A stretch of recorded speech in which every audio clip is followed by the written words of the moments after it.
Today, we're gonna drive the Bugatti Chiron for the first time since the accident. We come so close in the last video to being able to drive it, but we did manage to fit the new interior. What happens when a wrecked, multi-million-dollar hypercar becomes the battleground between a self-taught mechanic and the world's top automotive brands? Matt Armstrong dared to defy corporate giants, attempting the impossible. Rebuild a car many said couldn't be saved. Today, we're about to attempt what Bugatti think is impossible. Can't do that in a garage. There's just a few places in the world with the right equipment and only a few people in the world with the right training. His challenge shook the industry, forcing even Porsche's CEO to take notice, sending shockwaves through Bugatti's elite ranks. This isn't just about a single machine. It's a story of power, pride, and who ultimately controls these extraordinary cars. The impossible Bugatti rebuild. At the heart of this story lies a wrecked Bugatti Chiron Pure Sport, a car few will ever see, and even fewer will ever drive. This particular Chiron had been written off by insurance after a devastating crash, suffering severe damage to its front end, transmission, airbags, and, most critically, the carbon fiber structural spine. With only 60 Chiron Pure Sports existing worldwide, this wreck was no ordinary salvage. Its owner, a Miami content creator named Alex Gonzalez, faced an impossible decision. To leave this rare hypercar in ruin or attempt a rebuild few believed was achievable. What made this rebuild especially controversial was Bugatti's firm stance that their vehicles could not be repaired outside of factory-controlled environments.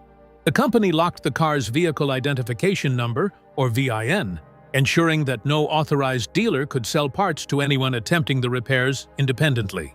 This was a direct move to halt the restoration and to keep the car off the road forever. Officially, Bugatti emphasized concerns about safety and preserving the brand's engineering integrity. But underlying these reasons was a broader conflict between an elite manufacturer and a determined outsider. For months, Bugatti refused to supply the parts or support needed to restore the vehicle, effectively blocking any independent repair efforts. This wasn't simply about a damaged car. It was about who gets to control these marvels of modern engineering once they've left the showroom floor. The message was blunt. Certain designs and machines require factory expertise alone, and no one else should try to take on the challenge. Yet, that message sparked an extraordinary reaction from a mechanic who refused to back down. The story soon became larger than the Chiron itself, or even the parties directly involved. It turned into a symbol of the growing tensions between manufacturers and independent repairers, between exclusivity and accessibility. But how could something as complex and expensive as a Bugatti even be touched outside the factory? The answer remained elusive. Yet, this question carried far-reaching consequences for the automotive world that no one could ignore. Rumors swirled about what exactly Bugatti feared most: damage to their brand, liability concerns, or losing control over the fate of their hypercars. For the automotive industry, watching this clash unfold was like seeing an intense standoff between tradition and innovation, corporate power and grassroots determination.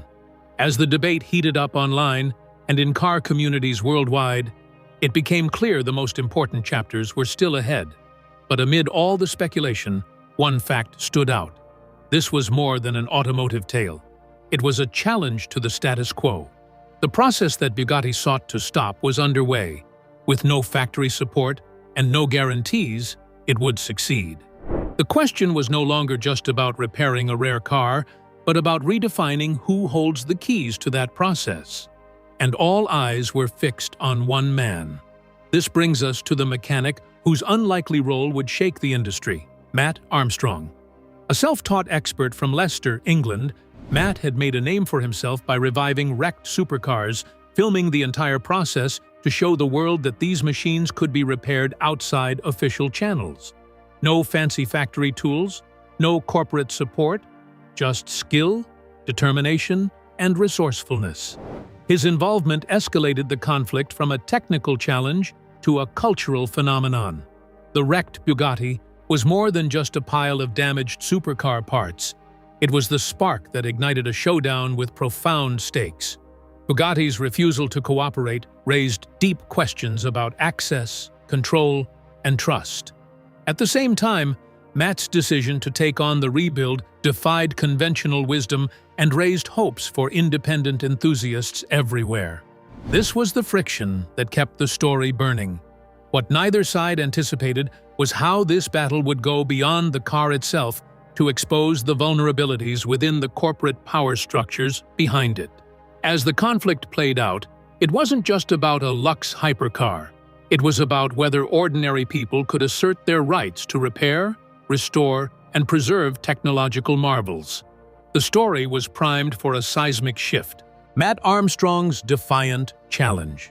Matt Armstrong didn't really come from a traditional automotive background, not like the technicians over at Bugatti's exclusive factory in Molsheim, France, where everything is formal and trained and all that. Matt just taught himself, kind of, the skills needed to bring damaged supercars back to life. Still, over the years, he built up a dedicated audience on YouTube, showing every painstaking step and somehow making it feel clear that, with enough knowledge and persistence, even the most complicated cars can be fixed outside factory walls. Then Alex Gonzalez, the owner of the crashed Bugatti Chiron Pur Sport, reached out to Matt. And honestly, it wasn't just a favor. It was like handing over one of the rarest and most complex machines on the planet to someone the factory basically viewed as an outsider. A lot of people saw it as sentimental, or maybe irrational, just considering the scale and the cost of repair. The damage wasn't small either. Shattered transmission components, deployed airbags, and serious carbon fiber damage, with parts alone estimated at $1,700,000. Despite the daunting challenge, Matt accepted it, without hesitation, like right away. He flew to Miami, walked into the workshop, and assessed the extensive damage. Then he committed to trying. He openly admitted he didn't have official training, special tools, or insider support, but he still embraced the whole thing, knowing the outcome would be a landmark achievement or a spectacular failure. His determination felt more like passion than some corporate mandate. However, the obstacles were immediate and severe. Since he couldn't get genuine Bugatti parts, Matt and his team had to innovate constantly, day after day. They sourced compatible airbags from Audi models, fabricated crash bars without factory scans, and pieced together solutions from scratch. Every element of the rebuild became a test of ingenuity, and perseverance too, under extreme constraints that didn't really give them any room to breathe. Matt understood the stakes not just for himself, but for anyone who believed in the right to repair. His project rapidly went beyond the usual scope of car restoration, turning into a public experiment watched by millions of people. In practice, he was showing that with enough effort, independent mechanics could challenge manufacturers' assumptions about control and complexity. Yet, the challenge wasn't only mechanical, or whatever you want to call it. Matt had to deal with the full, heavy vibe of institutional resistance. Bugatti's leadership made it public that they were questioning the safety and viability of such a rebuild, like plainly saying their technical standards couldn't be achieved outside specialized facilities. And it wasn't like those concerns were said once and then forgotten. They came with legal restrictions too, including the blocking of parts sales that were tied to that particular chassis. In public comments, Bugatti's CEO Mate Rimac showed respect for Matt's enthusiasm, but still was very firm about the dangers.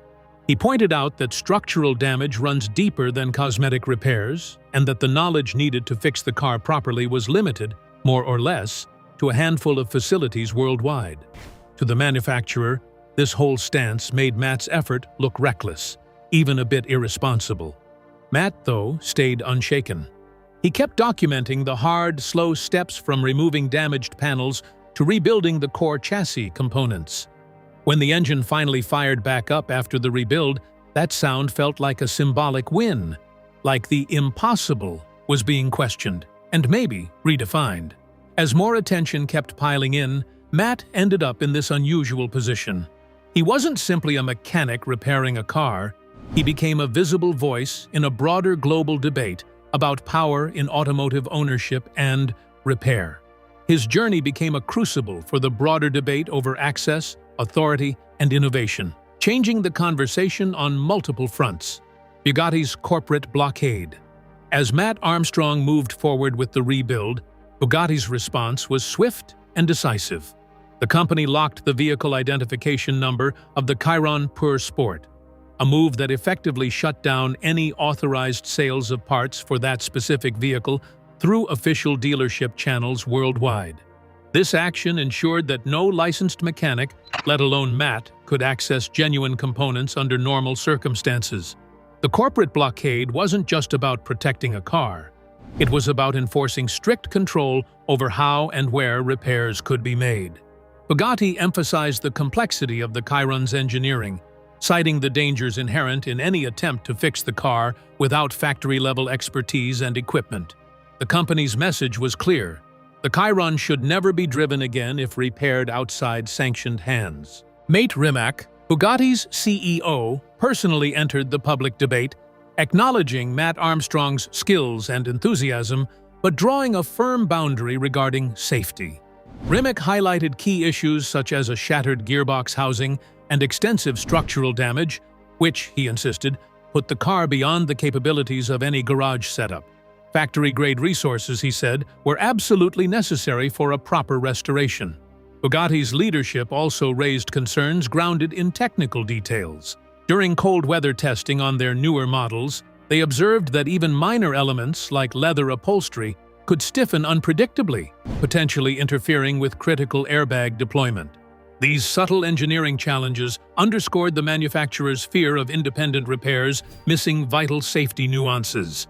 Beyond safety, the blockade was also about brand protection. Bugatti's hypercars represent some of the most exclusive and valuable machines in the world. Protecting the integrity and reputation of the brand involves carefully managing every aspect of vehicle care and repair.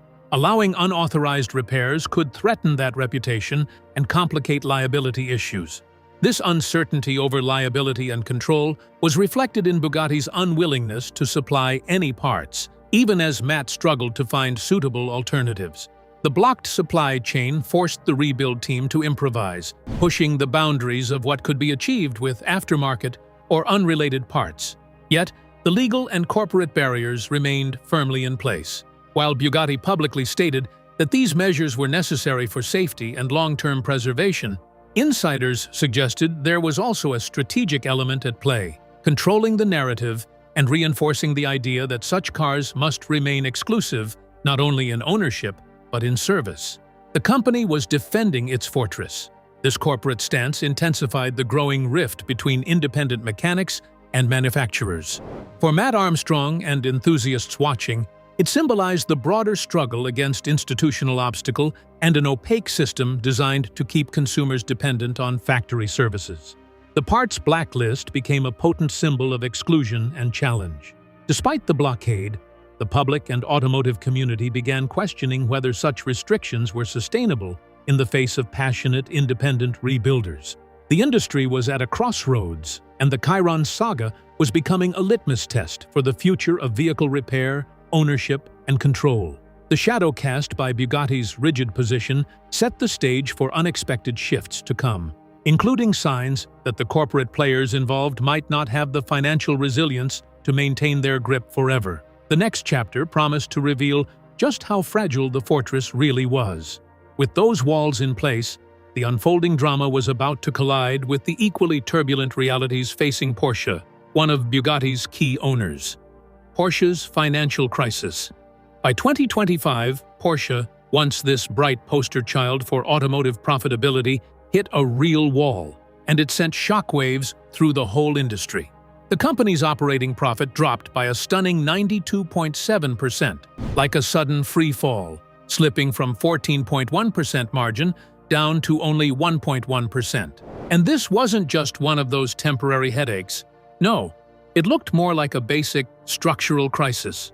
Porsche had long been treated as the gold standard for making money in the car business, yet now it couldn't pull in enough revenue to keep things running smoothly, comfortably, the usual. A big piece of the problem came from changing buyer tastes, plus sales that simply stalled. Porsche's global sales volume fell by 10%, and the Chinese market, one of its most important revenue engines, started showing less excitement for the brand's premium high-end models. That slowdown wasn't minor either, because a lot of Porsche's recent spending had been pushed toward electric vehicles, but those cars then stayed unsold, lingering and unwanted on dealer lots worldwide. The whole bet on electrification, supposed to be the next era in mobility, just didn't land the way they hoped. Oddly enough, the one thing still sort of keeping Porsche breathing was the legendary 911.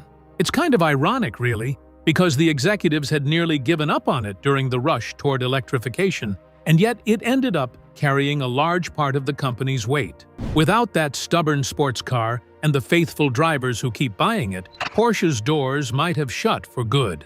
So yeah, it's a reminder that even established giants can end up gasping for air when innovation speeds ahead faster than realistic demand. At the same time, Porsche's parent company, Volkswagen, was dealing with its own financial meltdown, like really bad. The pressure was enormous. Volkswagen owned a majority stake in Porsche, but it was also stuck inside a pretty messy tangle of monetary problems, so this whole domino effect pushed the group into harsh cost-cutting mode. It wasn't really about chasing growth anymore, it was basically about surviving. Every expense got watched, and anything non-essential had to face the chopping block, sometimes with almost zero patience. In that kind of austerity, Porsche's interests in high-profile companies and luxury labels started to look more like liabilities than real value. When senior management reviewed the portfolio during this period, its 45% holding in Bugatti Rimac looked like an obvious target. Even though Bugatti builds some of the most incredible, expensive hypercars in the world, it was still a niche world with limited overlap to Porsche's actual sports car business. From a business angle, getting rid of Bugatti actually made sense. The brand was a billion-dollar asset, but it also cost a lot to keep running, and it didn't really support Porsche's urgent turnaround objectives. Selling that stake could bring in badly needed cash and make Porsche's operations simpler and sharper. The choice wasn't only about the numbers, it was also strategic. Keep what earns, trim what distracts, and cut away the rest. The timing of Porsche's financial distress and Bugatti's ongoing controversy couldn't have been worse. Like really. The dispute with Matt Armstrong about the Chiron rebuild was already pulling in attention it didn't need, and it was sort of casting a shadow over the brand's reputation. Bugatti's refusal to cooperate with independent repair efforts had turned into a kind of public relations headache, and Porsche suddenly found itself stuck in the middle of it all. The whole "we are exclusive" story, while profits were draining away, just looked bad, plain and simple, and turned into a public relations nightmare. As Bugatti faced this moment of upheaval, the corporate rift widened, culminating in a departure that would reverberate far beyond the boardrooms. Porsche's exit from Bugatti. On April 24, 2026, Porsche made a decisive announcement that sent ripples across the automotive world. The company revealed it had agreed to sell its entire stake in Bugatti Rimac to a consortium led by HOF Capital, a New York-based investment firm renowned for holdings in companies like SpaceX, Anthropic, and Epic Games. This transaction included Porsche's 20.6% share in the Rimac Group and effectively handed full operational control back to Mate Rimac, the Croatian founder and CEO who had built Bugatti Rimac from a modest electric car startup into a luxury powerhouse. Financial details of the deal remained undisclosed, but analysts suggested the stake alone could have fetched around $500 million. For Porsche, this was not just a financial move, but a symbolic retreat. It marked the end of its direct involvement in a hypercar brand embroiled in controversy and struggling to align with Porsche's core business priorities. The sale underscored how far Porsche had shifted its focus, away from extravagant ventures toward survival and consolidation. When Porsche CEO Dr. Michael Leiters addressed the announcement, he spoke carefully, balancing professionalism with subtle implications.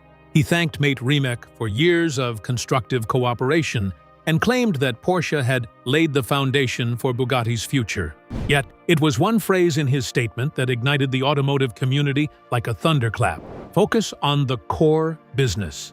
To most, it might have sounded routine, corporate jargon to smooth over a complex deal, but in the heated context of the Matt Armstrong rebuild saga and the ongoing right to repair debate, those 7 words carried enormous weight. They signaled more than a strategy. They hinted at a distancing from Bugatti that many interpreted as a tacit acknowledgement Porsche no longer saw value in this ultra-exclusive hypercar division.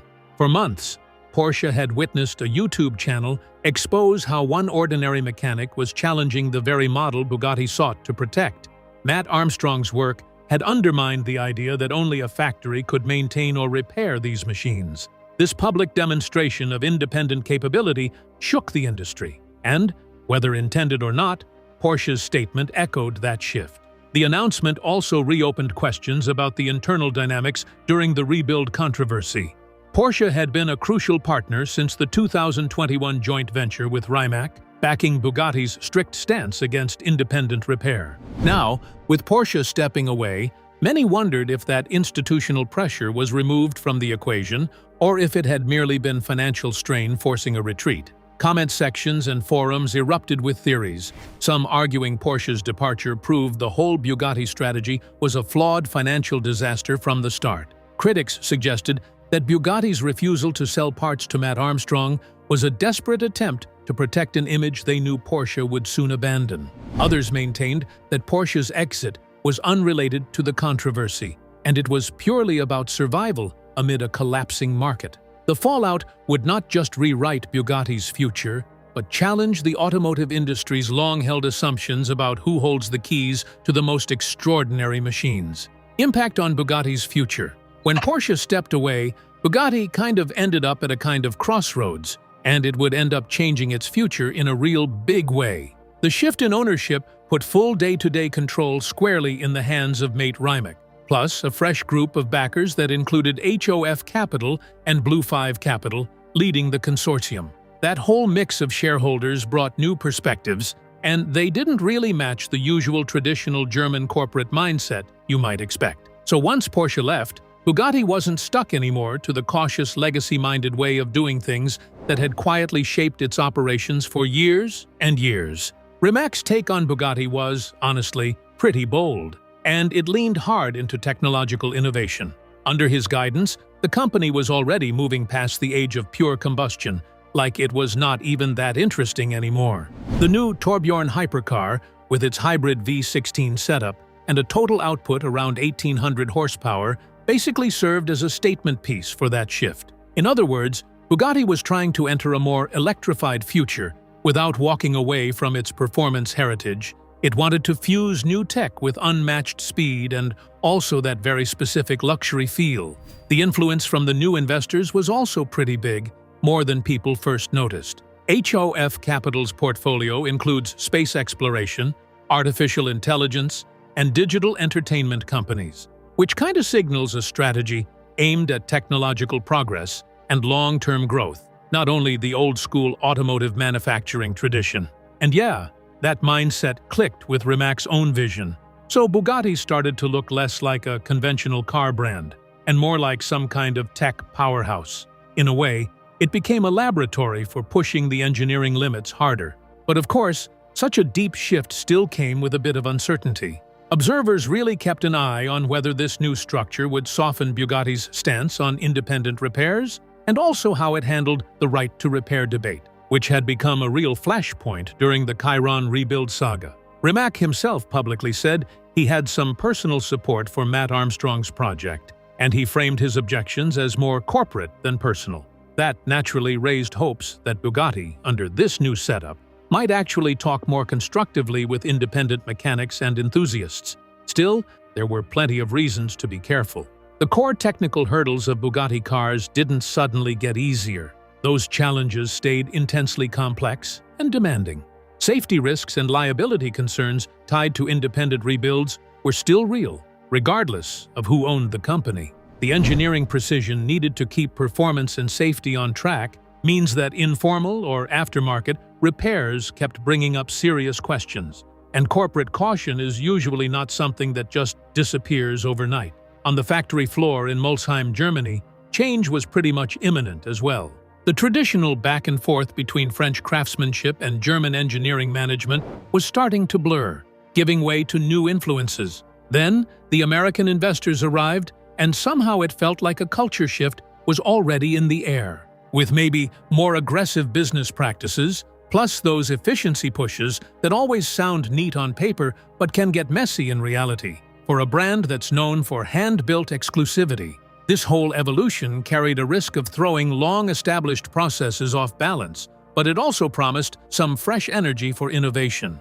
You know, that kind of momentum, where people start asking new questions, even if the answers are not always clear right away. The ongoing debate over control and access at Bugatti naturally led to a larger conversation taking place across multiple industries, one that Matt Armstrong's story had helped launch into the spotlight. The right to repair debate. Matt Armstrong's fight to rebuild the Chiron without factory support sparked more than just automotive headlines. It touched a nerve in an ongoing global debate over the right to repair, a movement intensifying across industries from agriculture to consumer electronics. The urgency of this issue was growing as modern products, packed with proprietary hardware and software, became increasingly difficult for owners and independent specialists to fix. Farmers have struggled for years with John Deere's restrictive repair policies for their tractors, facing legal battles and regulatory pressure to allow more open access. Meanwhile, tech giants like Apple faced scrutiny over their control of iPhone repairs,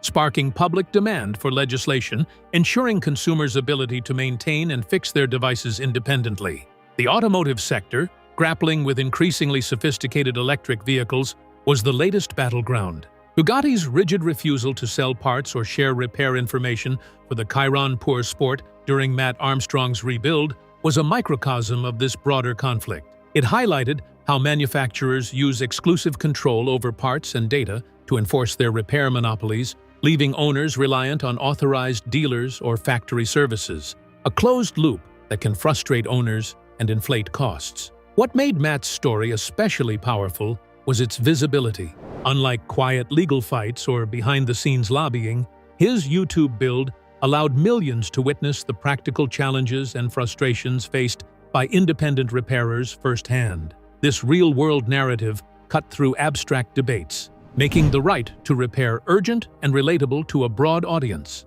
Matt's project exposed how manufacturers' attempts to control repair markets not only limited access, but could also stifle innovation, creativity, and the preservation of rare machines like the Bugatti Chiron. His success in firing up the engine and driving the rebuilt car challenged the narrative that only factories could maintain such advanced vehicles, inspiring new confidence among repair advocates. At the same time, opponents raised valid concerns about safety and liability. Cars like the Chiron are extraordinarily complex, with intricate systems calibrated to precise standards. Independent repairs that bypass factory oversight risk unintended consequences, including compromising safety features or voiding warranties. This tension between access and safety remains a difficult balance. This dialogue continues to shape policies, business models, and consumer expectations worldwide, with far-reaching implications well beyond the confines of automotive garages. Matt Armstrong's lasting legacy. Matt Armstrong kicked things off with this kind of simple idea to fix a badly wrecked Bugatti Chiron Pour Sport that honestly looked like it was beyond repair. I mean, yeah, but what happened after that wasn't only a mechanical win, it turned into this turning point in automotive history. Back when carmakers basically kept their designs locked up like trade secrets, Matt's craft, drive, and stubborn grit messed with the belief that only certain elites could even get their hands on the world's most complicated machines.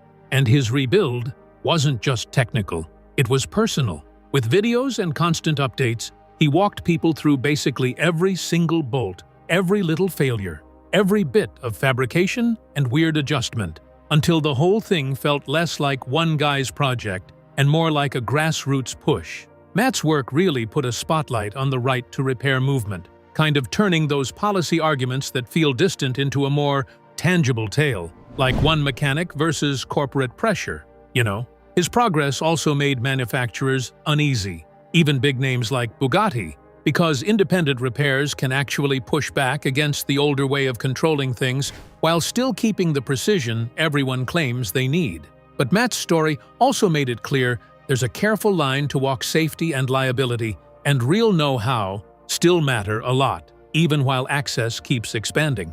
The Chiron rebuild keeps rolling through automotive culture, and it sparks talk about transparency, sustainability, And owner writes that people can't just ignore anymore. And it's not only about putting the car back together either. Matt sort of reworked what success means in restoration. He questioned the usual expectations, shared practical methods, and encouraged a fresh wave to take back authority over what they own. What started as a simple fix grew into something more like a movement, showing that passion plus persistence can rewrite the rules, open doors that used to feel locked tight, and help even the most exclusive machines stay in capable hands.